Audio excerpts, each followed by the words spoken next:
అందరికీ నమస్కారం. నా పేరు భీమరాజు. నేను పి గన్నవరం సర్కిల్ ఇన్స్పెక్టర్ని, డాక్టర్ బిఆర్ అంబేద్కర్ కోనసీమ జిల్లా.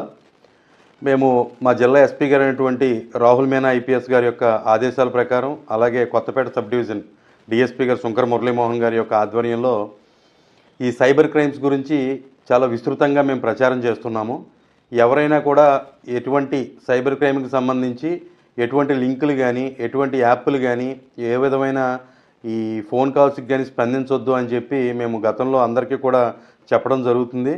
అన్ని స్కూల్స్లోనూ, కాలేజెస్లోనూ, అలాగే ఏదైనా మీటింగ్స్ జరుగుతున్నప్పుడు ఆ మీటింగ్స్లో కూడా మేము వాళ్ళతో కూడా కలిసి అక్కడ మీటింగ్ కండక్ట్ చేసి మేము చెప్పడం జరుగుతుంది. అయినా సరే ఈ సైబర్ క్రైమ్ పట్ల ప్రజలు ఎవరికి కూడా సరైన పూర్తి స్థాయిలో ఇంకా అవగాహన రాలేదు అనడానికి నిన్న మా సర్కిల్లో మన నగరం పోలీస్ స్టేషన్ పరిధిలో జరిగిన ఒక కేసే దీనికి ఉదాహరణ. ఈ కేసులో ఉన్నది ఒక టీచర్ గారు. ఆ టీచర్ గారు ఫేస్బుక్ను స్క్రోల్ చేస్తున్నప్పుడు ఒక లింక్ ఒకటి కనిపించింది. ఆ లింక్ని క్లిక్ చేశారు. ఆ లింక్ని క్లిక్ చేస్తే దాంట్లో సారాంశం ఏంటి అంటే, మేము ఇలా సెంట్రల్ గవర్నమెంట్ పథకం మాది, మీకు మేము ఒక 10 lakhs రూపీస్ ఎరువులు పంపిస్తాము, మీరు వాటిని మీరు కనుక వాటిని అమ్మితే మీకు దాంట్లో 5 lakhs లాభం వస్తుంది, ఆ లాభం అమౌంట్ని మేము క్రెడిట్ చేస్తాము అని చెప్పి వాళ్ళు చెప్పడంతో దాంట్లో లాగిన్ అయ్యి ఆయన డీటెయిల్స్ అన్నీ ఇవ్వడం జరిగింది. వాళ్ళు ఏదో బ్యాంక్ అకౌంట్లు పెడితే దానికి దఫదఫాలుగా అమౌంట్ కొడుతూ సుమారుగా 24 లక్షల రూపాయలు అమౌంట్ని దాంట్లో కొట్టడం జరిగింది. ఈ విధంగా చదువుకొని పిల్లలకి ఇంకా మార్గదర్శకంగా ఇంకా ముందుకు అందరికీ సమాజానికి, సొసైటీకి చెప్పాల్సిన వాళ్ళు కూడా దురదృష్టవశాత్తు ఈ సైబర్ ఈ క్రైమ్ పట్ల బాధితులుగా మారటం కొంత ఆందోళన చెందాల్సిన విషయం ఇది.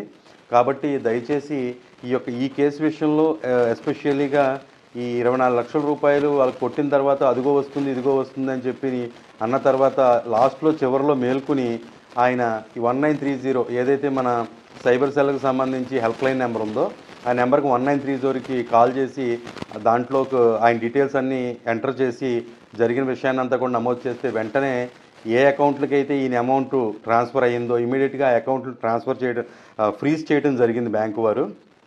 అలా ఫ్రీజ్ చేయడం వల్ల ఈయనకి 9,30,000 రూపాయలు ఈయన సొమ్ము ప్రస్తుతం ఆ అకౌంట్లో ఆగింది. ఇప్పుడు ఆ అకౌంట్లోంచి ఆయన సొమ్ము ఆయనకి తీసుకురావడానికి కూడా ఈ ప్రాసెస్ చాలా పెద్ద ప్రాసెస్ ఉంటుంది. కాబట్టి ఈ 24 లక్షల రూపాయలు ఎవరో ముక్కు ముఖం తెలియని వాళ్ళకి ఒక లింక్ క్లిక్ చేస్తే వాళ్ళతో మాట్లాడి దఫదఫాలుగా వేసేయటం, తర్వాత ఆనాక చేతులు కాలిన తర్వాత ఆకులు పట్టుకునే చందంగా లాస్ట్ మినిట్లో మళ్ళీ 1930కి పెట్టడం, దాంట్లో 9,30,000 తీసుకోవడం, ఇవంతా కూడా ధర్మిలా జరిగింది. బట్ ఏదైనా సరే ఎవరైనా సరే ఏ వ్యక్తులైనా సరే ఈ సైబర్ క్రైమ్ నేరాల పట్ల అత్యంత అప్రమత్తంగా ఉండాలి. ఈ విధమైన చర్యల వల్ల సొసైటీలో ఎవరైతే ఈ సైబర్ క్రైమ్ని అడ్డం పెట్టుకుని ఈ విధంగా డబ్బుల పట్ల ఈజీ మనీకి చేస్తున్నారో వాళ్ళు మిగతా వేరే వ్యవస్థీకృత నేరాలు బాట పడుతున్నారు వాళ్ళు. కాబట్టి ప్రస్తుతం ఎవరైతే ఉన్నారో అందరూ కూడా గ్రహించాలి, ఏదైనా సరే డబ్బులు ఎవరికి కూడా ఊరికే రావు.